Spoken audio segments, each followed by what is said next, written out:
राधे राधे बच्चों, एक बार फिर आपका स्वागत है मेरे यूट्यूब चैनल अग्रवाल एजुकेशन में। तो बच्चों, मैंने आपको हिस्ट्री पूरी पढ़ा दी है। 2 घंटे की वीडियो बनाई थी, उसमें मैंने आपको पूरा हिस्ट्री कंप्लीट कर दिया है। अगर आपने नहीं देखी है तो वीडियो का लिंक आपको ऊपर आई बटन और नीचे डिस्क्रिप्शन बॉक्स में मिल जाएगा। आज मैं आपको करा रहा हूँ ज्योग्राफी, लेकिन आज मैं थोड़ा कम क्वेश्चन कराऊंगा। 30 क्वेश्चन कराऊंगा पहली पार्ट में, ज्योग्राफी पार्ट 1, और ज्योग्राफी पार्ट 2 में 35 क्वेश्चन कराऊंगा, 35, क्योंकि एक साथ ज़्यादा लंबा हो जाता है, मैंने देख लिया पिछली वीडियो में। ठीक है, चलिए शुरू करते हैं। पहला क्वेश्चन क्या पूछता है बच्चों? पहला क्वेश्चन पूछता है कि which planet in our solar system is nearly as big as the earth, यानी कि हमारे सौर मंडल में ऐसा कौन सा ग्रह है जो पृथ्वी जितना ही बड़ा है। तो कौन सा है? हालांकि इसका आंसर मैं आपको बता देता हूँ अभी। वो कौन सा है? वो वीनस है, यानी कि शुक्र है। पर जो क्वेश्चन इसमें पूछे जाते हैं इस टॉपिक से, वो कुछ इस तरह से पूछे जाते हैं, मैं आपको बता देता हूँ। उसके बाद आप एक भी छोड़ के नहीं आओगे। ठीक है, देखो बच्चों, क्वेश्चन कैसे पूछे जाते हैं? पूछे जाते हैं नियर रेस्ट टू सन, यानी कि सन के पास कौन से हैं उसका ऑर्डर बता दो, या सबसे पास कौन सा है, सबसे दूर कौन सा है, या उनके साइज के हिसाब से रोटेशन किसकी जल्दी हो रही है, किसकी लेट हो रही है, रिवॉल्यूशन किसकी जल्दी हो रही है, लेट हो रही है, मतलब कौन चक्कर जल्दी लगाता है, कौन चक्कर लेट लगाता है। ऑर्डर दे देगा, पहले सबसे पहले कौन करता है, सबसे बाद में कौन करता है। इस तरह से क्वेश्चन पूछे जाते हैं। तो सबका मैं आपको 5 मिनट क्लियर कर देता हूँ। ठीक है, जैसे आपको ये सन है, सबसे पास कौन सा है? मरकरी यानी कि बुध, विनस यानी कि शुक्र, अर्थ यानी कि पृथ्वी, चौथे नंबर पर था मार्स यानी कि मंगल, पांचवें पे जुपिटर यानी कि बृहस्पति, और सैटर्न यानी कि शनि, और यूरेनस, यूरेनस की स्पेलिंग होती है आपकी ये URANUS, यूरेनस जिसे बोलते हैं अरुण, और नेपच्यून की होती है आपकी NEPTUNE, नेपट्यून, और नेपच्यून जिसे बोलते हैं हम लोग वरुण। ठीक है, और जुपिटर की होती है JUPITER। ठीक है, ये जुपिटर यानी बृहस्पति। तो ये आपके कुछ होते हैं 8 ग्रह होते हैं, प्लूटो हटा दिए गए हैं, 8 ग्रह होते हैं। ठीक है, सबसे पास होता है बुध यानी कि मरकरी, और सबसे दूर होता है नेपच्यून यानी कि वरुण। ये तो आपका हो गया नियरेस्ट का ऑर्डर, यानी कि पास के हिसाब से कौन है, दूर के हिसाब से कौन है। ठीक है, पूरा हो गया, क्लियर हो गया। ठीक है, तो सबसे पास कौन सा है? मरकरी, उसके बाद Venus, Earth, Mars, Jupiter, Saturn, Uranus, Neptune. Hindi में बोलो तो बुध, शुक्र, पृथ्वी, मंगल, बृहस्पति, शनि, अरुण, वरुण। ये तो होगी बात। अब इसे याद कैसे करते हैं? इसकी याद करने ट्रिक होती है। वो क्या होती है बता देता हूँ मैं आपको, क्योंकि इस तरह से इसे याद किया जाता है। इस तरह से इसे याद किया जाता है। एम वैम जेसन, ये इसकी याद करने की ट्रिक होती है। एम वैम जेसन, एम यानी Mercury, Venus, Earth, Mars, Jupiter, Saturn, Uranus, Neptune. एम वैम जेसन, इसी तरीके से मुझे भी याद है, और वैसे मैं भी भूल जाता हूँ। एम वैम जेसन। ठीक है, इंग्लिश हिंदी, अरे इतनी तो इंग्लिश हिंदी आपको दोनों को ही आपको दोनों ही आती है। जरूरी नहीं आप बुध शुक्र करो, ऐसे याद कर लो, बाद में देख लो कैसा है। ठीक है, तो एम वैम जेसन ये आपका तरीका हो गया। सबसे पास मरकरी है यानी कि बुध, और सबसे दूर नेपच्यून यानी कि वरुण। ये तो होगी पास के पास और दूर के हिसाब से। अब बात करते हैं साइज के हिसाब से, अकॉर्डिंग टू साइज। तो सबसे बड़ा जो होता है वो जुपिटर होता है, बृहस्पति।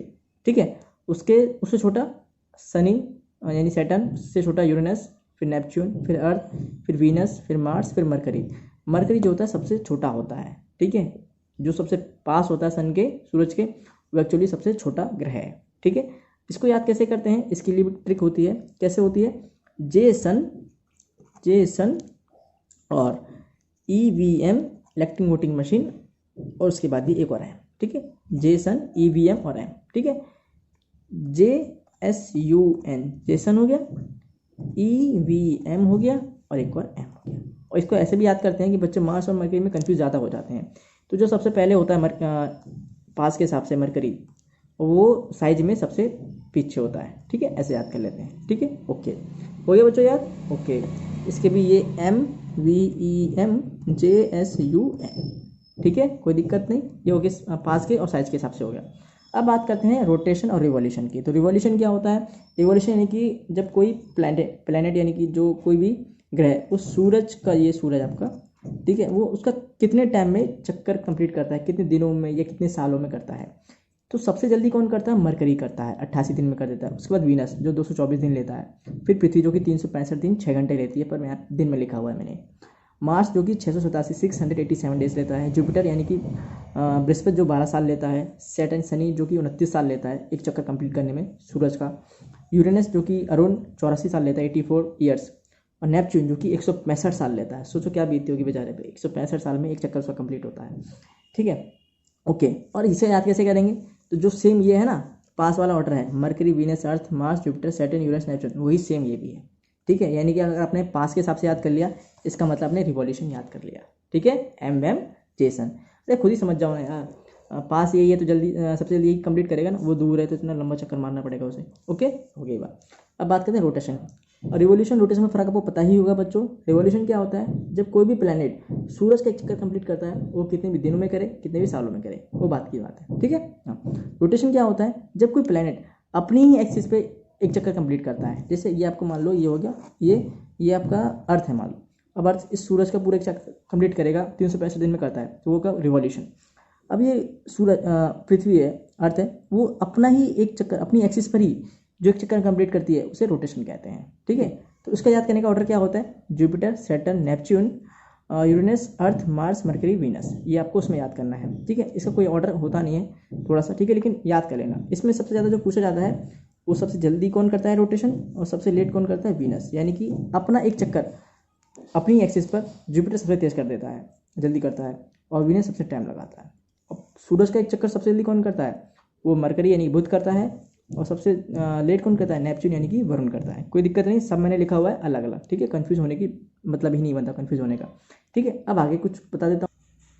इसमें बच्चों क्वेश्चन एक तरह से और पूछा जाता है, वो ये सैटेलाइट्स यानी उपग्रह किसके पास है किसके पास नहीं है और किसके पास कितने हैं, ऐसा कुछ पूछ लिया जाता है। जैसे कि मरकरी के पास कुछ भी नहीं है, वीनस के पास भी कोई सैटेलाइट नहीं है, अर्थ के पास एक सैटेलाइट है जो कि मून है, जो चंद्रमा है वो अर्थ की सैटेलाइट मानी जाती है, ठीक है उसे। मार्स के पास 2 हैं, फोबोस और डीवोस। जुपिटर के पास 79 सैटेलाइट्स है, 89। सबसे जो मेन है उसमें गैनीमेड्स और कैलिस्टो है। सैटर्न जो है, शनि के पास 82 सैटेलाइट्स हैं, ठीक है। और सैटर्न का जो मेन सैटेलाइट होती है वो होती है टाइटन। कौन सी होती है, टाइटन, TITAN। और जुपिटर की कौन सी होती है, गैनीमेड्स, ठीक है, स्क्रीन पर आपको मिल जाएगा। और यूरेनस के पास कितनी है, 27 सैटेलाइट्स हैं। और नेपच्यून के पास कितनी है, 13 सैटेलाइट्स हैं। कुछ इसमें क्वेश्चन इस तरह से भी पूछे जाते हैं कि सबसे गर्म ग्रह कौन सा, हॉटेस्ट प्लैनेट, वो वीनस होता है। और सबसे ब्राइटेस्ट सबसे चमकदार प्लैनेट कौन सा है, वो भी वीनस होता है। ब्लू प्लैनेट कौन सा है, नीला ग्रह, वो अर्थ होता है। क्यों होता है मैं बता देता हूँ, क्योंकि पृथ्वी है जिसमें पानी है, ठीक है, पृथ्वी है जिसमें पानी है, तो इसलिए उसे ब्लू प्लैनेट कहा जाता है। कोल्डेस्ट हो गया, ठंडा, यानी कि सबसे कौन सा होता है, नेपच्यून, जो कि आपका वरुण होता है। और लार्जेस्ट गैस प्लैनेट यानी कि सबसे ज़्यादा किस ग्रह में गैस है, वो है जुपिटर, ठीक है, ओके। एक क्वेश्चन और पूछा जाता है कि मॉर्निंग और इवनिंग स्टार वो कौन सा प्लैनेट होता है, वो भी आपका वीनस यानी कि शुक्र होता है, ठीक है। और एक क्वेश्चन ये भी पूछ लेते हैं कि सन में सबसे ज़्यादा कौन सी गैस होती है, सन में सबसे ज़्यादा कौन सी गैस पाई जाती है, तो वो हाइड्रोजन होती है। कौन सी, H2 हाइड्रोजन होती है, ओके। 3 क्वेश्चन इसमें और बनते हैं, बस ये 3 लास्ट है कि सैटर्न प्लैनेट डिस्कवर्ड बाई, जो सैटर्न होता है ना, शनि जो ग्रह है, उसे किसने डिस्कवर किया था। उसे डिस्कवर बच्चों किया गया था हर्शल विलियम्स के द्वारा किया गया था। हर्शल विलियम्स के द्वारा उसे किया गया था, ठीक है। हिंदी में आपको स्क्रीन पे मिल जाएगा बच्चों। हर्शल विलियम्स के द्वारा किया गया था, कब, 1781 में, 1781 में उसे किया गया था, ठीक है बच्चों, ओके। एक क्वेश्चन इसमें और पूछा जाता है बच्चों कि मोस्ट बेंट प्लैनेट, यानी ऐसा कौन सा ग्रह है जो सबसे ज़्यादा झुका हुआ है, यानी सबसे झुका है, ज़्यादा झुका है, तो कौन सा है, वो बच्चों आपका यूरेनस है। कौन सा है, यूरेनस है। और कितना झुका हुआ है, 98 डिग्री झुका हुआ है, ठीक है, अपनी ऑर्बिट पर, 98 degree to its orbit, okay okay, ठीक है बच्चों। इसका आंसर क्या हो जाएगा फिर, इसका आंसर वीनस हो जाएगा, यानी कि जो पृथ्वी जितना ही बड़ा है वो है शुक्र ग्रह है, ठीक है, ओके। एक बात आपसे कहनी है बच्चों, क्या आपको मेरी वीडियो समझ नहीं आती, मेरा पढ़ा हुआ अच्छा नहीं लगता, या मतलब मेरा कंटेंट अच्छा नहीं है, मतलब क्या कमी है कि ना आप तो मेरी वीडियो को लाइक करते हो, ना शेयर करते हो, ना ही चैनल को सब्सक्राइब करते हो।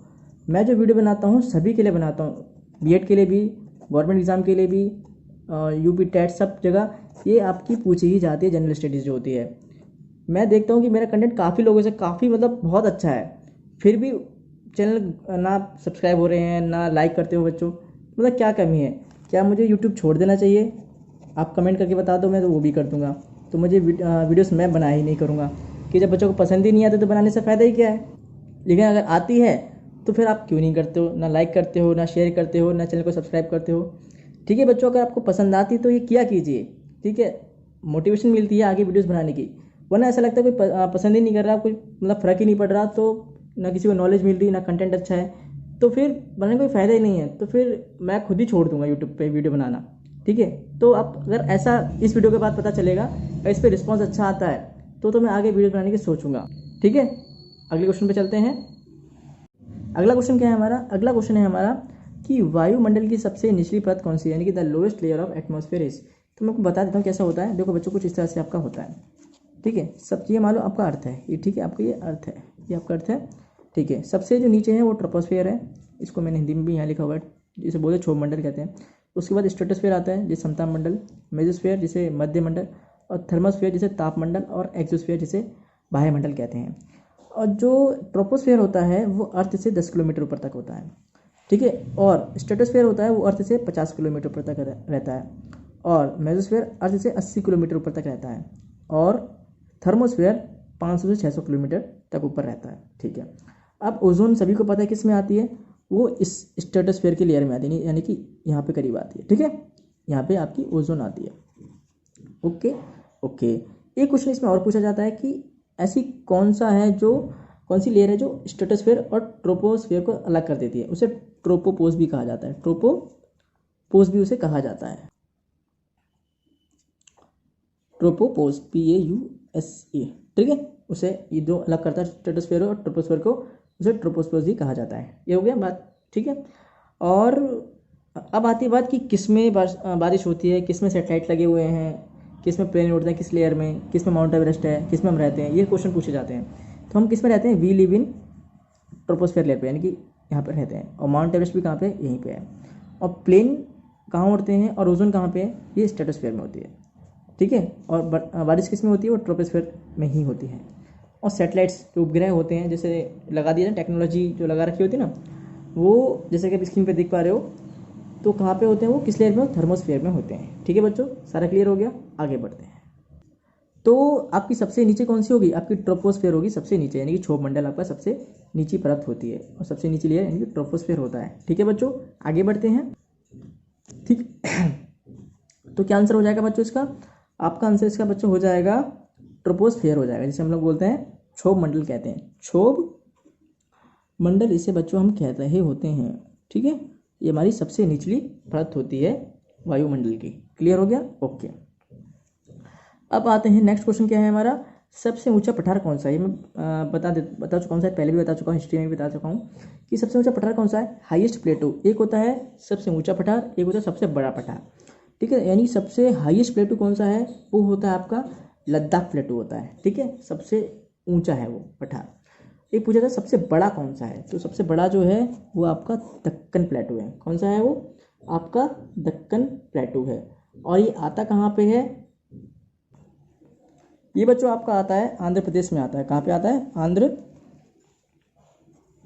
प्रदेश में आता है, ठीक है। आंध्र प्रदेश में, कहाँ पे, आंध्र प्रदेश में आता है आपका दक्कन प्लेटू, जो कि सबसे बड़ा है। सबसे ऊंचा कौन सा है, लद्दाख है, ठीक है। नेक्स्ट क्वेश्चन है बच्चों आपका, the longest river of peninsular India, यानी कि प्रायद्वीपीय भारत की सबसे लंबी नदी कौन सी है। तो कौन सी है बच्चों, वो गोदावरी है। कौन सी है, गोदावरी। और गोदावरी को ही वृद्ध गंगा भी कहते हैं, और दक्षिण गंगा भी इसी को कहते हैं, यानी साउथ गंगा भी इसी को कहा जाता है। अगला क्वेश्चन क्या पूछता है बच्चों, अगला क्वेश्चन पूछता है कि Dilwara Jain temple at mount Abu in Rajasthan were built by the followers of, यानी कि जो राजस्थान के माउंट आबू में दिलवाड़ा जैन मंदिर है, यानी कि जैन का मंदिर है, जैन धर्म के लोगों का मंदिर है, को किन के अनुयायियों ने बनवाया था। जाहिर सी बात है कि जैन मंदिर तो जैन धर्म के लोगों ने ही बनवाया होगा। तो कौन सा आंसर इसमें सही हो जाएगा बच्चों, जैनिज्म इसमें आंसर सही हो जाएगा, ठीक है। ये बनवाया किसने था, मेन बात ये आ जाती है हमारी, बनवाया किसने था, तो इसे बनवाया था विमल शाह जी ने बनवाया था, विमल शाह जी ने बनवाया था। और वो किसके थे, चालुक्य वंश के थे, चालुक्य, ठीक है, चालुक्य, पढ़ा होगा ना आपने, चालुक्य वंश, ओके। इसमें बच्चों को होता क्या है ना, जो मंदिरों से काफ़ी क्वेश्चन पूछ लिए जाते हैं, दो क्वेश्चन अक्सर या एक क्वेश्चन कभी कभी काफ़ी बार पूछ लिया जाता है। तो उसमें कुछ मैं आपको मंदिर दिखा देता हूँ जो पूछे जाते हैं क्वेश्चन, जैसे कि एलोरा की गुफाएं के मंदिर पूछे जाते हैं, जो कि राष्ट्रकूट नरेश्वर द्वारा बनवाए गए थे। और ये कैलाश मंदिर पूछ लिया जाता है कभी कभी कि नरसिंह वर्मन जी ने बनवाया था। और जो खजुराहो का विष्णु मंदिर ये पूछ लिया जाता है, ये यशोवर्मन चंदेल जी ने बनवाया था। और जैसे विश्वनाथ मंदिर ये पूछा जाता है, काफ़ी बार पूछा गया, ये अहिल्याबाई होलकर ने बनवाया था। और विट्ठल स्वामी मंदिर तो बहुत ही ज़्यादा पूछा जाता है, कृष्णदेव राम प्रथम ने बनवाया था। और लिंगराज मंदिर जो भुवनेश्वर यानी कि उड़ीसा में जो है, उसे केसी शासक द्वारा बनवाया गया था। जगन्नाथपुरी का मंदिर बहुत ज़्यादा फेमस है, कलिंग विजेता के द्वारा बनवाया गया था। और एक सबसे ज़्यादा क्वेश्चन और पूछा जाता है, कौनकार का सूर्य मंदिर, कौनकार का, ये होता क्या है बच्चों, जो हमारा 10 रुपये का नोट है, आज का जो 10 रुपये का नया नोट है, उसमें जो मंदिर बना हुआ है वो उड़ीसा के कोणार्क मंदिर का ही बना हुआ है। इसे किसके द्वारा बनाया गया है? इसे केसरी कुल के नरसिंहदेव प्रथम जी के द्वारा बनाया गया है। कुछ और चीज़ें जैसे इसमें आप देख पा रहे हो लिखी होगी, जैसे कि ये अलाई दरवाज़ा, 2.5 दिन का झोपड़ा, इन सब की मैं लिस्ट दे दूंगा कि जितने भी जो मुस्लिम राजा रहे हैं या जितने भी राजा ने कुछ ना कुछ बनवाया है, उन सब का मैं आपको इंस्टाग्राम पे अपलोड कर दूंगा उसका, ठीक है। उसमें देख लीजिएगा, पढ़ लीजिएगा, बहुत आसान होता है, कुछ 10 से 12 पॉइंट आपको याद करने हैं। ओके, तो इसका आंसर क्या हो जाएगा बच्चों? जैनिज्म हो जाएगा। और कुछ मंदिर के भी मैं इंस्टाग्राम पर अपलोड कर दूंगा। ओके, अब आते हैं बच्चों अपने क्वेश्चन नंबर 6 पर, जो कि 110% क्वेश्चन आता है। ये नहीं, पर इसी से रिलेटेड क्वेश्चन 110% आता है। क्वेश्चन क्या है कि Kaziranga national park is famous for, Kaziranga जो राष्ट्रीय उद्यान है वो कहाँ पर है। क्वेश्चन ज़्यादातर ये नहीं पूछा जाता, क्वेश्चन ज़्यादातर ये पूछा जाता है कि काजीरंगा नेशनल पार्क कहाँ पर है, ठीक है। लेकिन इस पिछली बार ये पूछ लिया गया था कि ये किस चीज़ के लिए फेमस है। पूछने वाला कुछ भी पूछ सकता है, इसलिए नेशनल पार्क जो भी हैं उन्हें पढ़ लेना, ठीक है। ओके, तो ये फेमस होता है बच्चों वन हॉर्न राइनोसिरोस के लिए, यानी कि एक सिंग वाले गैंडे के लिए जो काजीरंगा नेशनल पार्क है ये बहुत ज़्यादा फेमस है। कहाँ पर आता है ये? असम में है। कहाँ पर है? असम में ये आता है, ठीक है। ओके बच्चों, असम में आता है। ओके, हाँ, और ये बता दिया मैंने आपको। कुछ आपको मैं और बता देता हूँ आपको क्या पढ़ना है। ओके,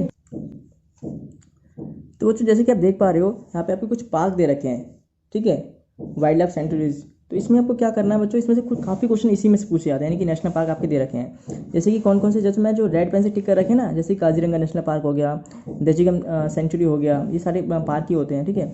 कॉर्बेट नेशनल पार्क हो गया, और हजारीबाग नेशनल पार्क हो गया, दुधवा नेशनल पार्क सबसे ज़्यादा इंपॉर्टेंट, दुधवा नेशनल पार्क और हजारीबाग और ये काजीरंगा, ठीक है।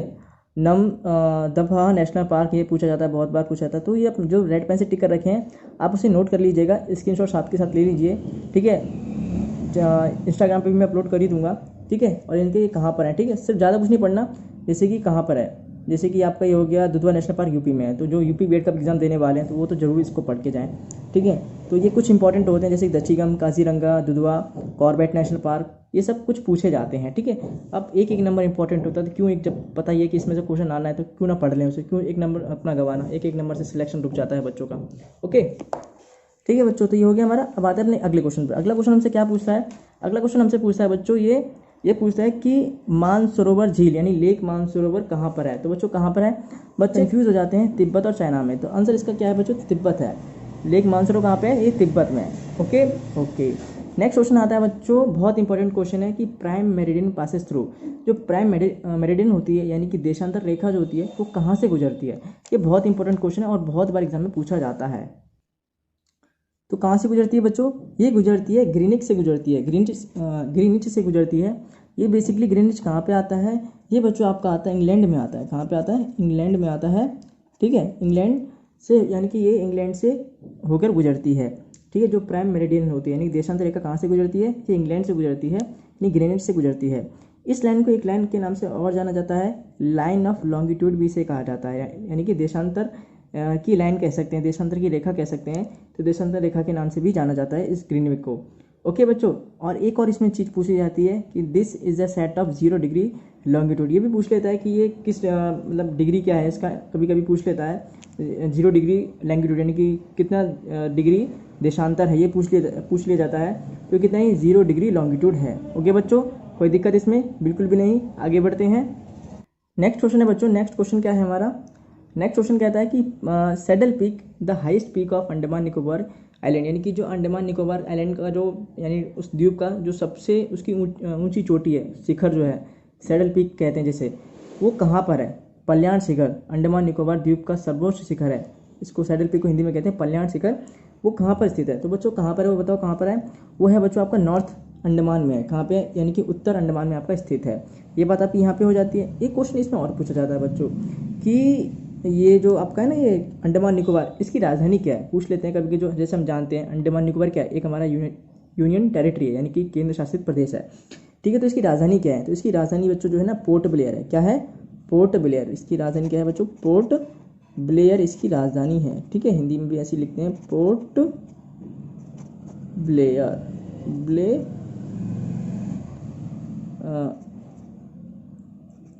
पोर्ट ब्लेयर इसकी राजधानी है, ठीक है बच्चों। ओके, एक क्वेश्चन इसमें और पूछा जाता है बच्चों, ये पूछा जाता है कि जो सबसे बड़ा भारत का सबसे बड़ा द्वीप यानी कि आइलैंड कौन सा है, तो कौन सा है बच्चों, वो मिडल आइलैंड यानी कि मध्य अंडमान जो है वो भारत का सबसे बड़ा आइलैंड है, यानी कि सबसे बड़ा द्वीप है। और ये सैडल पे कहाँ पे आती है, ये नॉर्थ अंडमान में आती है। अंडमान निकोबार की राजधानी क्या है, ये हमारी पोर्ट ब्लेयर की राजधानी है। तो 3 क्वेश्चन मैंने आपको इसमें बता दिए हैं। ठीक है बच्चों, आगे बढ़ते हैं। नेक्स्ट क्वेश्चन है हमारा कि which city is also known as city of palaces, यानी कि महलों का शहर किसे कहा जाता है, जयपुर को, कोलकाता को, ग्वालियर को या फिर उदयपुर को। तो बच्चों ये कहा जाता है कोलकाता को कहा जाता है। जो सिटी ऑफ पैलेसेस होता है वो कोलकाता को कहा जाता है। अब बच्चों सिर्फ एक काम से ही बात नहीं चलती, सिर्फ एक कोलकाता याद करने से काम नहीं चलेगा, सिटी ऑफ पैलेसेस याद करने से काम नहीं चलेगा। कुछ होते हैं, करीब 20 होते हैं, ये आपको पढ़ने पड़ेंगे। कौन से मैं आपको दिखा देता हूँ एक बार। तो देखिए बच्चों, जैसे कि यहाँ पे लिखा हुआ है golden city, Manchester of India. Golden city कौन सा है, अमृतसर। क्यों, क्योंकि वहाँ पे गोल्डन टेम्पल है इसलिए अमृतसर। ये तो इंग्लिश में है, मैं इसको इंग्लिश और हिंदी दोनों में इंस्टाग्राम पे अपलोड कर दूंगा। ठीक है, तो ये सब आपको पढ़ने होते हैं बच्चों, ये बहुत इंपॉर्टेंट होता है। ठीक है, इसमें से कोई भी क्वेश्चन पूछ लिया जाता है। ठीक है, और एक क्वेश्चन छोड़ना बहुत बेवकूफ़ी वाली बात हो जाती है, क्योंकि 1 नंबर और यूपी के लिए 2 नंबर सीधे सीधे चले जाते हैं। और ये क्वेश्चन आपके गवर्नमेंट जॉब के एग्जाम्स में भी आते हैं, क्योंकि जो बीएड का सिलेबस होता है वही आपका गवर्नमेंट जॉब का सिलेबस होता है, चाहे एसएससी दो या रेलवे दो, सीजीएल, सीएचएसएल, कोई भी दो, सबने भरे ही होते हैं। सब बच्चों ने ऐसे फॉर्म भी भरते हैं बीएड के अलावा भी। ठीक है, तो उनकी इसके साथ से इसकी भी तैयारी मैं कराता हूँ साथ के साथ। ठीक है बच्चों, तो ये हमारे होते हैं। ठीक है, सिटी ऑफ, जैसे कि बोला जाए कि ओल्ड गंगा किसे कहते हैं, गोदावरी को कहते हैं। दक्षिण गंगा किसे कहते हैं, गोदावरी को कहते हैं। ठीक है, और सिटी ऑफ फेस्टिवल्स यानी त्योहारों का शहर किसे कहा जाता है, वो मदुरई जो कि तमिलनाडु में आता है उसे कहते हैं। पिंक सिटी सभी जानते हैं, जयपुर को कहते हैं। और garden city, silicon valley, electronic city, ये सब बेंगलोर, क्योंकि वहाँ पे अच्छा खासा इसका काम होता है इलेक्ट्रॉनिक का। ठीक है बच्चों, और ये सिटी ऑफ 7 आइलैंड यानी 7 द्वीपों का शहर किसे कहते हैं, मुंबई को कहते हैं। ये सब आपके होते हैं। ठीक है, इसको आप चाहे तो आप साथ के साथ अभी स्क्रीनशॉट ले लो, और हिंदी के लिए इंग्लिश हिंदी दोनों में बाद में अपलोड कर दूंगा इंस्टाग्राम पे आज ही। ठीक है बच्चों, कोलकाता कौन सा है, सिटी ऑफ पैलेसेस है। और जयपुर कौन सा है, पिंक सिटी के नाम से जाना जाता है, गुलाबी शहर। ठीक है, और एक है उदयपुर, उदयपुर को वाइट सिटी के नाम से जाना जाता है, वाइट सिटी यानी सफ़ेद शहर, सफ़ेद नगरी के नाम से जाना जाता है। ओके ओके, क्वेश्चन नंबर 11 क्या कहता है बच्चों, अगला क्वेश्चन हमारा कि पूछता है इनमें से कौन सा शहर दुनिया का सबसे बड़ा आर्द्रभूमि है, यानी कि which among the following is the world's largest wetland system. ये बहुत बार पूछा है भाई, ये wetland system question very very important है, बहुत बार पूछा जाता है क्वेश्चन। ठीक है, तो कौन सा है बच्चों ये आप देखो कौन सा होगा, ये है आपका पंतनल है। कौन सा है, पंतनल। कहाँ पे आता है ये, साउथ अमेरिका में आता है। और ये बच्चों बहुत इंपॉर्टेंट क्वेश्चन है, काफ़ी बार एग्जाम में मैंने काफ़ी पेपर देखे मैंने, उससे मुझे क्वेश्चन मिला, यानी कि ये इंपॉर्टेंट है इसलिए मैंने क्वेश्चन को डाला है इसमें। ठीक है, वीडियो में। तो क्या है, कौन सा ऐसा शहर है जो सबसे बड़ा आर्द्रभूमि है, यानी कि वेटलैंड सिस्टम है, तो पंतनल है। कहाँ पे आता है, साउथ अमेरिका में आता है। कोई दिक्कत नहीं, ये जो मैं सारे क्वेश्चन करा रहा हूँ भले कुछ अजीब से लगे पर आते हैं पेपर में। ठीक है, जो सिंपल होते हैं तो सारे बच्चे करके आते हैं, जो कुछ हटके क्वेश्चंस होते हैं उन्हें वही बच्चा करके आता है जो पढ़ के जाता है, और वही उसका सिलेक्शन हो पाता है। जो सिर्फ ऊपर ऊपर के नॉर्मल क्वेश्चन देखते हैं वो आधा उतना पेपर करके आते हैं जितना नॉर्मली बच्चा करके आता है, और उनका सिलेक्शन नहीं हो पाता है। इसलिए सिर्फ कुछ भी नहीं छोड़ना चाहिए, जितना हो सके उतना करना चाहिए। और मैं आपको सारे इंपॉर्टेंट क्वेश्चन करा रहा हूँ जो पेपर में आते हैं। ठीक है, और टॉपिक बता दिया मैंने इससे से क्वेश्चन आता है और क्या चाहिए। ठीक है बच्चों, आगे बढ़ते हैं। नेक्स्ट क्वेश्चन क्या पूछा हमसे, पूछा गया है कि पाक स्टेट किस बीच में स्थित है, यानी कि जो पाक स्टेट है वो इज सिचुएटेड बिटवीन, किसके बीच में है। ये बहुत इंपॉर्टेंट क्वेश्चन है बच्चों, बहुत बार एग्जाम में पूछा जाता है, बहुत बार। ठीक है बच्चों, ये कहाँ पर है, तो मतलब किसके बीच में बनी हुई है जो पाक स्टेट है, ये इंडिया और श्रीलंका के बीच में बनी हुई है। किसके बीच में बनी हुई है, इंडिया और श्रीलंका के बीच में बनी हुई है। अभी जो एक क्वेश्चन पिछले साल ही आया था वो कुछ बीएड में वो कुछ हल्के इसी से आया था, लेकिन हटके आया था। क्या था मैं आपको बताता हूँ। देखो बच्चों, ये आया था पिछले साल बीएड में क्वेश्चन। ठीक है, क्या था कि the state that connects the Arabian Sea and Bay of Bengal, यानी कि अरब सागर, जैसे कि हमारा ये भारत मान लो, ये हमारा भारत है। ठीक है, ये हमारा कुछ भारत है। ठीक है, यहाँ पर हमारा अरब सागर होता है, यहाँ पर यानी कि अरेबियन सी, यहाँ बे ऑफ बंगाल यानी बंगाली खाड़ी, और यहाँ पे क्या होता है हमारा इंडियन ओशन यानी कि हिंद महासागर होता है। तो पूछा कि ऐसा कौन सा स्टेट है जो इन दोनों को कनेक्ट कर रहा है। ठीक है, यानी कि अरेबियन सी को और बे ऑफ बंगाल यानी बंगाल की खाड़ी को। ओके, कौन सा होता है, पाक स्टेट होता है। कौन सा होता है, पाक स्टेट। अब बच्चे इसमें ज़्यादा छोड़ के आगे, जो जिसका पेपर है उसने भी यही मुझे बोला कि मैं इसलिए इस क्वेश्चन को छोड़ के आ गया, क्योंकि मुझे लगा पाक तो इंडिया श्रीलंका के बीच में होती है, यहाँ तो इंडिया श्रीलंका की कुछ बात ही नहीं हो रही है, तो कैसे हो जाएगा, इसलिए उसको टिक नहीं लगाया। उसने किसी और ऑप्शन को टिक लगा दिया, पर आंसर इसका क्या है, सही। पाक जो स्टेट है बच्चों वही आपकी अरेबियन सी और बे ऑफ बंगाल यानी कि अरब सागर और बंगाल की खाड़ी को कनेक्ट करता है। ठीक है बच्चों, ओके। अब कुछ और आपको बता देता हूँ मैं इसमें, जैसे पनामा है वो किसको करता है, नॉर्थ अमेरिका और साउथ अमेरिका को कनेक्ट करता है, यानी कि उत्तर अमेरिका और दक्षिण अमेरिका को कनेक्ट करता है। और एक बेरिंग जो बहुत बार पूछा जाता है एग्जाम में, वो किसको कनेक्ट करता है, अलास्का को और रशिया को कनेक्ट करता है। किसको, अलास्का को और रशिया को। अलास्का कहाँ पे आता है, अमेरिका में, और रशिया, तो इन दोनों को भी कनेक्ट करता है। ओके बच्चों, ओके आते हैं अपने नेक्स्ट क्वेश्चन पर। यह आपको बता दिया मैंने, इंडिया और श्रीलंका। ठीक है, अब कुछ और चीज़ें आपको बता देता हूँ 2 मिनट में। इसमें बच्चों कुछ इस तरह से भी क्वेश्चन पूछा जाता है। ये तो मैंने आपको पहले जब हिस्ट्री की पढ़ाया था, पिछली वीडियो मैंने हिस्ट्री की बनाई थी, तो वो थोड़ी लंबी ज़्यादा बना दी थी मैंने, 2 घंटे की बना दी थी शायद, इसलिए बच्चों ने नहीं देखी। पर वो देख ली ना, तो जो आर्ट्स वाले बच्चे हैं उनके लिए तो कोई दिक्कत होने वाली नहीं है। ठीक है, उनको तो देखनी है। और जीके के लिए भी क्वेश्चन उसी में से ही बनते हैं। ठीक है, तो बहुत इंपॉर्टेंट वीडियो मैंने बनाई थी, 2 घंटे की वीडियो है, टाइम बहुत लगा था, लेकिन वो आपके लिए बहुत इंपॉर्टेंट है, इसलिए मैंने बनाई थी, उसे जरूर देखना। ठीक है, लिंक आपको ऊपर मिल जाएगा डिस्क्रिप्शन में, और डिस्क्रिप्शन मिल जाएगा और आई बटन में भी मिल जाएगा। क्योंकि इसमें क्वेश्चन और इस तरह से पूछा जाता है। जो अगर लाइन की बात करें तो रेडक्लिफ लाइन किसके बीच में है, वो इंडिया पाकिस्तान के बीच में है। हेनरी मकमन लाइन किसके बीच में है, वो इंडिया चाइना के बीच में है।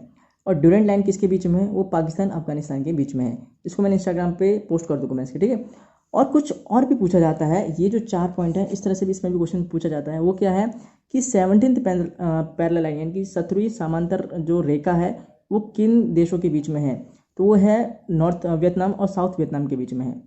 24वीं पैरेलल लाइन, यानी कि 24वीं समांतर रेखा किसके बीच में है, इंडिया और पाकिस्तान के बीच में है। और 38वीं पैरेलल लाइन ये किसके बीच में है, ये है आपकी नॉर्थ कोरिया और साउथ कोरिया के बीच में है, यानी कि उत्तर कोरिया और दक्षिण कोरिया के बीच में। 49वीं पैरेलल लाइन, यानी कि 49th पैरेलल लाइन, यानी कि 49वीं समांतर रेखा जो है वो किसके बीच में है बच्चों, वो है अमेरिका के और कनाडा के बीच में। तो इससे भी आपको पता होना चाहिए, क्वेश्चन इसमें पूछ लिया जाता है। और 1 नंबर का 2 नंबर मिल जाए 1 पॉइंट पढ़ने से, तो कोई बड़ी बात तो है नहीं, मतलब कुछ घाटा तो है नहीं। ओके, अब आते हैं क्वेश्चन नंबर 13 पर। और ये बच्चों बहुत ही ज़्यादा इंपॉर्टेंट क्वेश्चन है, हर साल पेपर में आता है, और बच्चे मोस्टली तुक्का मारते हैं, ठीक चला जाए तो कोई बात नहीं, नहीं तो गलत तो जाता ही जाता है, और पढ़ते ही नहीं क्योंकि इसको, और बहुत इंपॉर्टेंट पढ़ना चाहिए इस टॉपिक को। ठीक है, टॉपिक नहीं है, क्लाइंट पॉइंट ही है बेसिकली। है क्या, अंतर्राष्ट्रीय तिथि रेखा क्या होती है बेसिकली, देखो होता क्या है, ये हमारे यहाँ से नॉर्थ से साउथ को कनेक्ट करती है, नॉर्थ से साउथ की तरफ ये लाइन खींची जाती है। ठीक है, ओके। और होता क्या है बच्चों, एक इसमें पॉइंट पूछा जाता है कि है क्या ये, तो जो बच्चों ये है ना, ये option D, it is the 180 degree longitude, ये है 180 डिग्री लॉन्गिट्यूड, यानी कि 180 डिग्री देशांतर है। ये क्या है, 180 डिग्री देशांतर। हिंदी में दोनों में लिखा है, ताकि दोनों बच्चे हिंदी मीडियम इंग्लिश मीडियम दोनों के होते हैं। ठीक है, तो ये 180 डिग्री लॉन्गिट्यूड, यानी कि 180 डिग्री देशांतर है। ये तो बात हो गई इसमें, लेकिन जो पिछली बार क्वेश्चन पूछा गया था इंटरनेट स्ट्रेट लाइन से, वो थोड़ा हटके पूछा गया था। वो ये पूछा गया था, जैसे कि मान लो क्वेश्चन कुछ इस तरह से था बच्चों, वो कुछ इस तरह से क्वेश्चन था, जैसे कि मान के चलो ये है आपका ईस्ट होता है, ये वेस्ट होता है, ये नॉर्थ होता है, ये साउथ होता है, सभी को पता है ये चीज़। तो वो क्वेश्चन ऐसा था कि कोई इंसान, मतलब कोई जहाज़ था बेसिकली, वो वेस्ट शिप है, वो इसकी तरफ जा रहा है, ईस्ट की तरफ जा रहा है, तो वो क्या करेगा, एक दिन बढ़ाएगा, एक दिन घटाएगा, या सेम रहेगा, कुछ इस तरह से क्वेश्चन था। तो क्या होगा उसका आंसर, देखो बच्चों, जब भी अगर हम वेस्ट से ईस्ट जाते हैं, देखो सूरज हमारा पूरब से ही उगता है ना। ठीक है, तो जब वैसे ईस्ट जाते हैं तो हमारा क्या होता है, सब्ट्रैक्ट डे होता है, यानी क्या होता है, सब्ट्रैक्ट डे, सब्ट्रैक्ट यानी एक दिन कम हो जाता है। जब ईस्ट से वेस्ट जाते हैं तो एडिशन अ डे होता है, मतलब एडिशन ऑफ अ डे, एक दिन का बढ़ता है, एक दिन बढ़ जाता है, एक दिन बढ़ जाता। ये बहुत इंपॉर्टेंट क्वेश्चन है बच्चों, ये पूछा जाएगा। कभी बोलेगा कि आप जा रहे हो उत्तर की तरफ, या आप जा रहे हो पश्चिम या पूरब की तरफ, कभी जहाज या कुछ इस तरह से कुछ बना दे देगा। ठीक है, तो इसमें क्या होता है, सब्ट्रैक्ट डे होता है, इसमें एडिशन डे होता है, एडिशन अ डे। कैसे, जब आप ईस्ट टू वेस्ट जाते हो, इसका मतलब आप क्या कर रहे हो, एक दिन बढ़ा रहे हो। जब वेस्ट से ईस्ट जाते हो तो आप क्या कर रहे हो, एक दिन कम कर रहे हो। ठीक है, ऊपर दिखाने का मतलब बढ़ा रहे हो, नीचे एरो दिखाने का मतलब घटा रहे हो। ठीक है, ये क्लियर हो गया, बहुत इंपॉर्टेंट है ये। ठीक है, तो समझ में आया इंटरनेशनल डेट लाइन क्या होती है, इट इज़ 180 डिग्री लॉन्गिट्यूड होती है, 180 डिग्री देशांतर से कहा जाता है। ओके बच्चों, ओके। आते हैं क्वेश्चन नंबर 14 पर। अगला क्वेश्चन क्या कहता है कि deepest river in the world, यानी कि जो दुनिया की सबसे गहरी नदी है वो कौन सी है। तो सभी को पता होगा इसका आंसर, तो मुझे उम्मीद है कौन सी है, वो बेकाल नदी है। बेकाल नदी जो है वो सबसे गहरी नदी कहाँ की है, कहाँ पे है ये, रशिया में। कहाँ पे है, रशिया में है। ठीक है बच्चों, मैं आपको कुछ बता देता हूँ। एक क्वेश्चन बच्चों इसमें और पूछा जाता है क्या, कि झीलों का देश, ये जो क्वेश्चन है ना, झीलों का देश यानी कि कंट्री ऑफ लेक्स किसे कहते हैं, ये फिनलैंड को कहते हैं। और फिनलैंड जो है यूरोप का देश है, और ये सबसे खुशहाल शहर है, मतलब क्या बोलते हैं इसे, happiest country in the world कहते हैं इसे, happiest country in the world, तीसरी बार टाइटल इसने जीता है फिनलैंड ने, ठीक है। हालांकि सबसे ज़्यादा झील तो कनाडा में है, फिर भी झीलों का देश फिनलैंड को ही कहते हैं। क्लियर हो गया? सब नहीं पढ़ना आपको, एक तो ये डीपेस्ट वाला पढ़ लेना, ये पढ़ लेना और ये पढ़ लेना, ठीक है। ये 3 आपको पढ़ने, और एक ताजे पानी के 4 पॉइंट से पढ़ने, ऊपर वाले नहीं पढ़ने बाकी, ठीक है। ओके, अब आते हैं बच्चों अपने इंडिया की बात करते हैं, भारत की। तो भारत की सबसे बड़ी खारे पानी की झील कौन सी है? कहीं आपको सांभर मिलता है आंसर, कहीं आपको चिल्का मिलता है, पर आपको टिक करना है, चिल्का ही टिक करना है आपको, ठीक है। चिल्का आपको टिक करना है, क्योंकि चिल्का जो है एशिया की सबसे बड़ी है, तो जब एशिया की सबसे बड़ी है तो ऑब्वियसली बात इंडिया की तो होगी ही होगी, ठीक है। तो सबसे बड़ी खारे पानी की झील कौन सी होगी? चिल्का होगी, जो कहाँ पे आती है? उड़ीसा में आती है। कहाँ पे आती है? उड़ीसा में आती है, उड़ीसा में आती है, ठीक है। ओके, ताजे पानी कौन सी है? जो वूलर है वो ताजे पानी की है, कहाँ पे? वो कश्मीर में है। और तीसरा पॉइंट है, भारत की सबसे बड़ी झील कौन सी है? तो वो वेम्बनाथ झील है, जो कि केरला में आती है, ठीक है। ओके, सबसे गहरी झील कौन सी है? मनसबल, जो कि हम लोग उसे मानसरोवर भी कहते हैं, ठीक है, मानसरोवर झील भी कहते हैं। ओके, सबसे ऊंची झील कौन सी है? तो वो है चोलामू है, जो कि सिक्किम में है, 18,000 फीट के ऊपर है। Okay okay, lake district of India किसे कहते हैं? नैनीताल को कहते हैं। बच्चों इसमें एक क्वेश्चन और पूछा जाता है कि only floating lake of India कौन सी है? तो आपकी लोकतक झील है, ठीक है, लोकतक, जो कि कहाँ पे आती है? मणिपुर में आती है। तो ये लोकतक जो लेक है is the only floating lake of India है, ठीक है। मैंने आपको बता दिया। इंडिया की तो आप सारी पढ़ लेना, कि वर्ल्ड में 4 पॉइंट पढ़ लेना ऊपर के, ठीक है, जो मैंने टिक लगाए हैं। ओके, क्लियर हो गया? इसको भी मैं इंस्टाग्राम पर डाल दूंगा, वैसे तो यहाँ पे ज़रूरत नहीं है, पर आप इंस्टाग्राम यहीं पे आप स्क्रीनशॉट ले लो, नीचे का एक बार यहाँ से ले लो और एक बार ऊपर का यहाँ से ले लो। ओके ओके, अब आते हैं अपने अगले क्वेश्चन पे। इसमें जो रिवर नहीं है ये लेक है, ठीक है, मैंने गलती से लिख दिया है, ये झील है, ठीक है, ये झील है, क्योंकि झील के बारे में बताया ना मैंने, ये झील है, ठीक है। ओके, अब आता है बहुत इंपॉर्टेंट क्वेश्चन है नेक्स्ट भी। क्या पूछा है कि the Indian standard meridian passes through 5 state, which of this is not, यानी कि जो भारतीय मानक मध्य रेखा होती है 5 राज्यों से कोई गुजरती है, तो वो 5 में से ऐसा कौन सा इनमें से नहीं है? वो गलत ऑप्शन दे रखा है। तो देखो होता क्या है बच्चों, 5 कौन से होते हैं?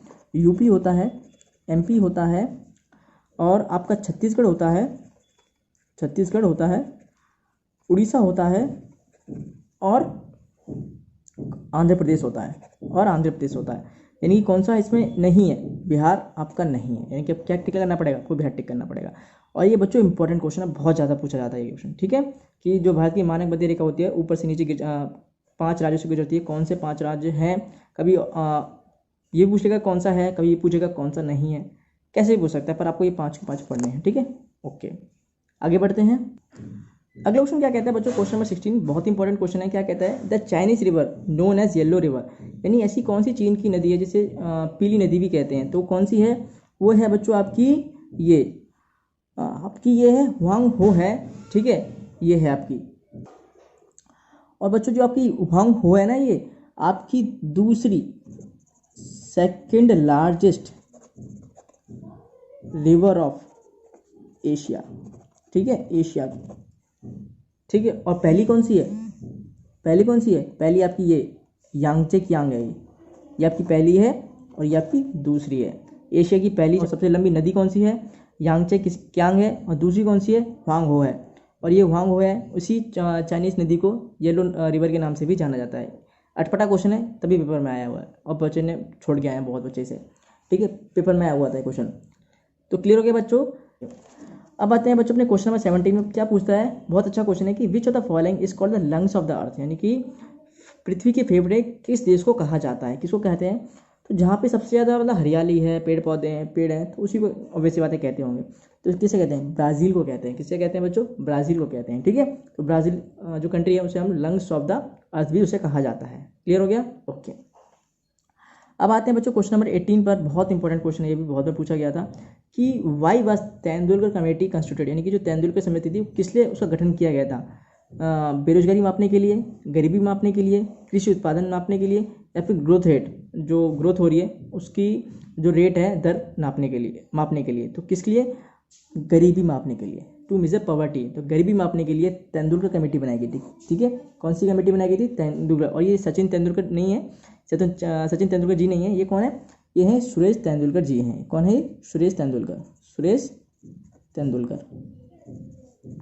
तेंदुलकर जो कमेटी बनाई गई थी किस लिए बनाई गई थी? टू मेजर पॉवर्टी, यानी गरीबी मापने के लिए बनाई गई थी। बहुत इंपॉर्टेंट क्वेश्चन है ये, ठीक है। ओके, अब आते हैं, एक और क्वेश्चन आता है जो कि नेशनल पार्क से रिलेट करता है कि द जम्बू घोड़ा wild life sanctuary is located in which state. ठीक है, यानी कि जो जम्बू घोड़ा वन्य जीव अभ्यारण्य किस राज्य में स्थित है। ये कहाँ पे है बच्चों, ये आपका गुजरात में है, ये भी पेपर में आया हुआ था। ठीक है, कहाँ पे, ये गुजरात में है, जम्बू घोड़ा वाइल्ड लाइफ सेंचुरी। ओके, मैंने आपको दिखाया था ना थोड़ी देर पहले, तो आपको पढ़ लेना है उसमें से। ठीक है, ओके, आगे बढ़ते हैं। अब आते हैं अगले क्वेश्चन पर। अगला क्वेश्चन क्या पूछता है बच्चों, विच पास यानी कौन सा दर्रा cut through Pir Panjal range and links Manali and Leh by road. यानी ऐसा वो कौन सा दर्रा है जो पीर पांजल रेंज को अलग कर देता है और किससे मिल जाता है, मनाली और लेह रोड से मिलता है। ठीक है, उसे लिंक कर देता है। तो कौन सा है वो, रोहतांग पास, रोहतांग दर्रा है जो ऐसा काम करता है। ठीक है, और अभी पता है अटल टनल बनाई गई थी, वो रोहतांग में ही बनाई गई थी, और सबसे ऊंची सबसे बड़ी वो एक टनल बनाई गई है, अटल टनल। ठीक है, इससे भी क्वेश्चन पूछा जा सकता है। ठीक है, कहाँ पर है ये आपकी ले जो मनाली रे है उस रोड पर है। ठीक है, ये पूछा जा सकता है, इसको ध्यान रखना जीके में। मैं कुछ और आपको पासेस दिखा देता हूँ, दर्रे दिखा देता हूँ। जैसे क्वेश्चन नाथुला दर्रा से पूछा जाता है कि नाथुला दर्रा कहाँ पे है, तो ये तिब्बत सिक्किम के बीच में है। और ये काराकोरम का पूछा जाता है, ये तिब्बत और कश्मीर में है। शिवकिला का पूछा जाता है तिब्बत और हिमाचल प्रदेश में, हालांकि शिवकिला का इतना ज़्यादा नहीं पूछा जाता। पीर पांजल और बनिहाल दर्रा पूछा जाता है, ये तिब्बत और हिमाचल प्रदेश में है। ठीक है, जोजिला दर्रा पूछा जाता है, ये जम्मू कश्मीर और लेह में है। और डंकन दर्रा, जो डंकन पैसेज है, जो कि भारत का सबसे बड़ा पैसेज है, डंकन दर्रा, वो कहाँ पे आता है, साउथ अंडमान और लिटिल अंडमान में आता है। ठीक है, यानी कि दक्षिण अंडमान और छोटे अंडमान में आता है। ओके, ये क्लियर हो गया बच्चों। तो ये कुछ पासेस हैं जो आपको पढ़ने हैं, स्क्रीनशॉट आप ले सकते हो। ओके, हिंदी इंग्लिश दोनों ही में कर लोगे, इतना ज़्यादा मुश्किल नहीं है नाथुला लिखना, NATHULA। ठीक है, तो बहुत ज़्यादा इसी है, कोई दिक्कत नहीं है। ठीक है, आगे जाकर टीचर बनोगे तो इतनी तो हिंदी और इंग्लिश दोनों ही आपको आती ही होगी, obvious सी बात है। ठीक है बच्चों, आगे बढ़ते हैं।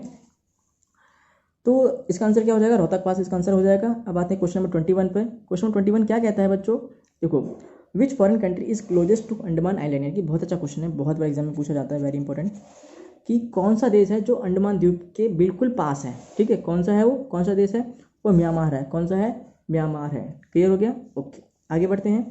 क्वेश्चन नंबर 22 क्या कहता है बच्चों, भारत किस गोलार्ध में आता है, यानी कि India lies in which hemisphere, किस में आता है बच्चों। तो इंडिया जो आता है वो नॉर्थर्न एंड ईस्टर्न हेमिस्फीयर में आता है, यानी उत्तर और पूर्वी गोलार्ध में इंडिया आता है। क्लियर हो गया, ओके, बहुत इंपॉर्टेंट क्वेश्चन है, पढ़ना जरूर। अगला क्वेश्चन क्या कहता है बच्चों, क्वेश्चन नंबर 23 ये कहता है कि विच रिवर नोन एज वेद गंगा। अभी थोड़ी देर पहले बताया था मैंने आपको, किस नदी को वेद गंगा भी कहा जाता है। किसको कहते हैं, गोदावरी को कहते हैं। किसको कहते हैं, गोदावरी को वेद गंगा भी कहते हैं, और दक्षिण गंगा के नाम से भी गोदावरी को ही जाना जाता है। ठीक है, और पेनिसुलर रिवर ऑफ इंडिया भी इसी को कहते हैं, गोदावरी को ही। ठीक है, गोदावरी के 3 नाम ये हो जाते हैं। ओके, आगे बढ़ते हैं। अब आते हैं बच्चों क्वेश्चन नंबर 24 पर। वो क्या कहता है, on the coast of which state is Wheeler Island, यानी कि किस राज्य के तट पर जो व्हीलर द्वीप है वो है। तो किस पर है वो गोवा के पर है। आपको पोर्ट्स और कोस्ट दोनों ही आपको पढ़ने हैं। ठीक है, मैं आपको दिखा देता हूँ। तो बच्चों ये कुछ आपके पोर्ट्स हैं। ठीक है, ये आपको पढ़ने हैं, ये क्या करने हैं आपको पढ़ने, बंदरगाह है।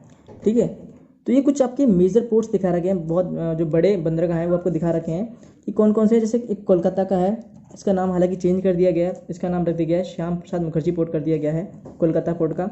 और पैरादीप पोर्ट का भी नाम चेंज कर दिया गया है, दीन दयाल उपाध्याय पोर्ट कर दिया गया है।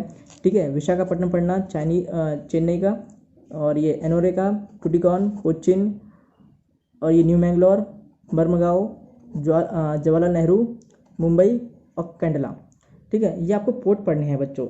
ये क्वेश्चन 110% आता है, 110% इससे क्वेश्चन पूछा जाता है, और 10 ही पॉइंट, ज़्यादा पॉइंट नहीं है। और तो ये तो कोचिन तो पता ही चला केरला में है, टूटिकॉन तमिलनाडु फटाफट याद हो जाएंगे, चेन्नई तमिलनाडु, बस कुछ होंगे जैसे कि है। और कोलकाता के का श्याम प्रसाद मुखर्जी पोर्ट कर दिया गया है। ठीक है, बाकी सब सेम है, कोई दिक्कत है इसमें नहीं है, बहुत आसान है, स्क्रीनशॉट ले लो और पढ़ लेना। ठीक है, तो बच्चों आगे बढ़ने से पहले मैं आपको 3 पॉइंट और बता देता हूँ। पहले मैंने आपको पोर्ट बताया था, कोस्ट बताता हूँ। जैसे तट वो थे बंदरगाह, ये है तट। ठीक है, तो इसमें क्या होता है, कोरोमंडल तट, मालाबार तट, और ये 2 तट आपके जो ज़्यादा इंपॉर्टेंट हैं। ठीक है, कौन से हैं, एक कॉन्कर्ड भी होता है। ठीक है, कॉन्कर्ड ये रहा। ठीक है, तो कॉन्कर्ड तट जो होता है वो आपका कहाँ पे आता है, ये बच्चों आपका गोवा में आता है। ठीक है, ओके। मालाबार तट कहाँ पे आता है आपका, ये आपका केरला में आता है। ठीक है, केरला में। कोरोमंडल तट कहाँ पे आता है आपका, तमिलनाडु और आंध्र प्रदेश के बीच में है। ठीक है, तमिलनाडु और आंध्र प्रदेश में आता है। ठीक है, तो ये आपके 3 पॉइंट इंपॉर्टेंट है। ये 3 आपके जो तट हैं, कोस्ट जिसे बोलते हैं, COST, ये आपके इंपॉर्टेंट से पढ़ लेना। 3 कोस्ट पढ़ने हैं, और जो मैंने पोर्ट्स दिखाए थे ना, यानी कि बंदरगाह, वो आपको सारे पढ़ लेने हैं। 10 ही हैं, ज़्यादा नहीं है, पढ़ लोगे, और ये तो 3 ही है। ठीक है, आगे बढ़ते हैं। अब आते हैं बच्चों क्वेश्चन नंबर, हम लोग आते हैं अपने 25 पे। बहुत अच्छा क्वेश्चन है। क्या कहता है कि West Bengal shares boundaries with how many foreign countries, यानी कि जो बंगाल है अपनी जो सीमा रेखा है वो कितने देशों के साथ उसकी लगी हुई है, शेयर करता है, कितने देशों के साथ उसकी लगी हुई है।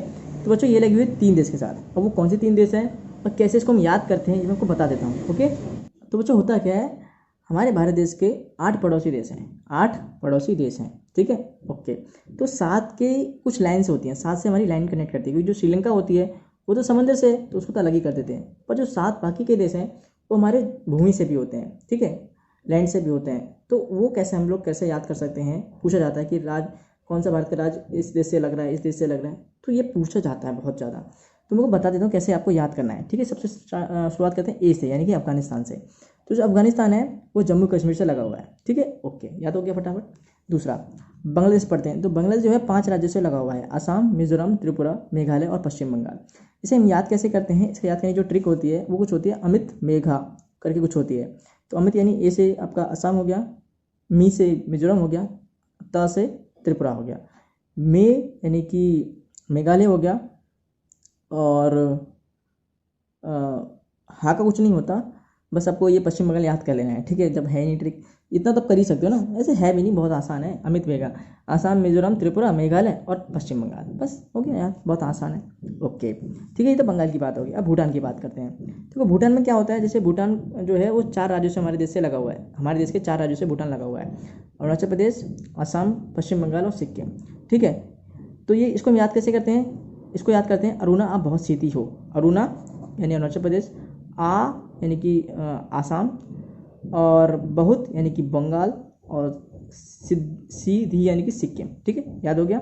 ठीक है, हमारा जो मेन क्वेश्चन क्या था जब वीडियो में कि बंगाल कितने राज्यों से लगता है, तो एक कितने देशों से लगता है, तो भूटान से लग गया और बांग्लादेश के साथ लग गया, 2 तो हो गए, अब एक और है। ठीक है, अब बात करते हैं चाइना की, ए बी सी, सी से चाइना। ठीक है, तो चाइना जो लगता है 5 राज्यों से लगता है, कैसे, उत्तराखंड, सिक्किम, हिमाचल प्रदेश, और आपका ये अरुणाचल प्रदेश, और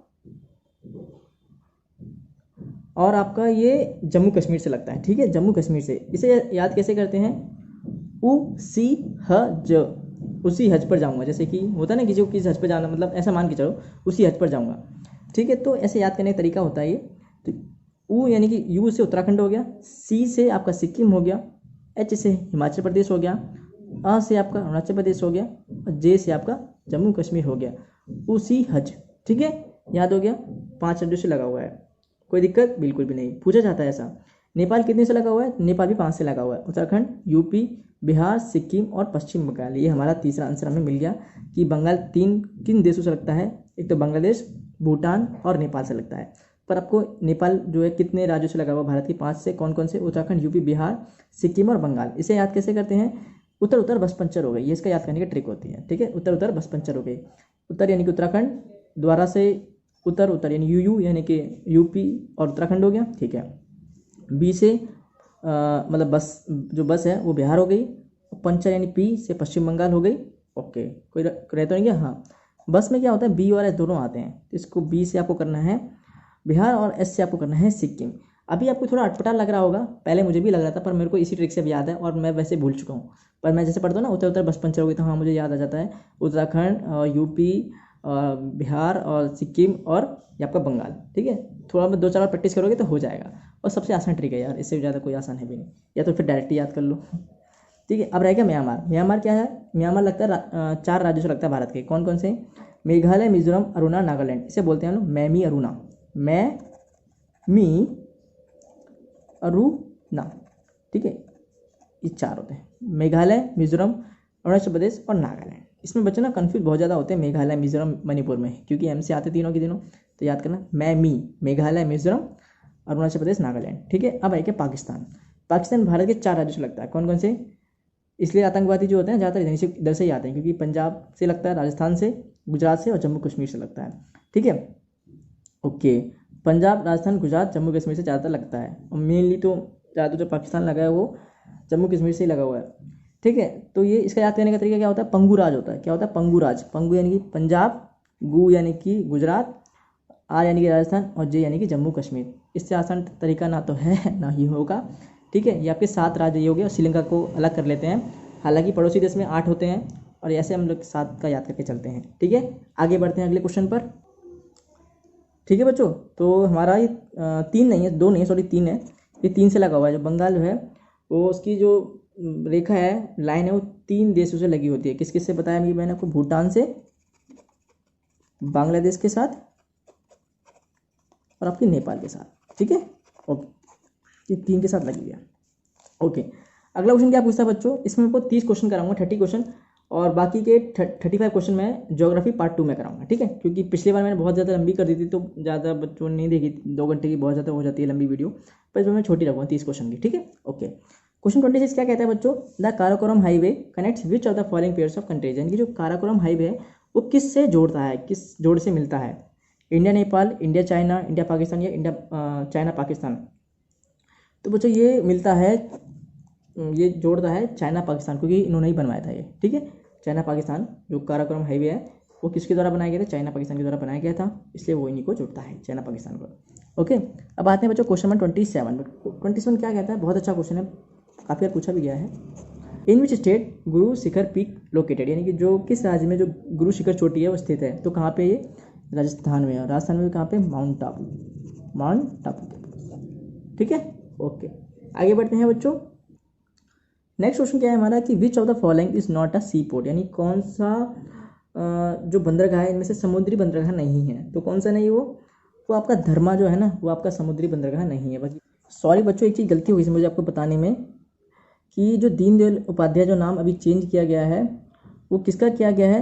वो बेसिकली इसका किया गया है, कंडला पोर्ट का किया गया, जो कि गुजरात में, ठीक है। इसका नाम कंडला से हटा के अब दीनदयाल उपाध्याय कर दिया गया है। पहले मैं बोल रहा था कि पैराडीप का है, नहीं, पैराडीप का नहीं किया गया, वो वैसा ही है, कंडला को चेंज किया गया है, ठीक है, जो कि गुजरात में था। इसका नाम अब दीनदयाल उपाध्याय कर दिया गया है, ठीक है, सॉरी मुझसे गलती हो गई।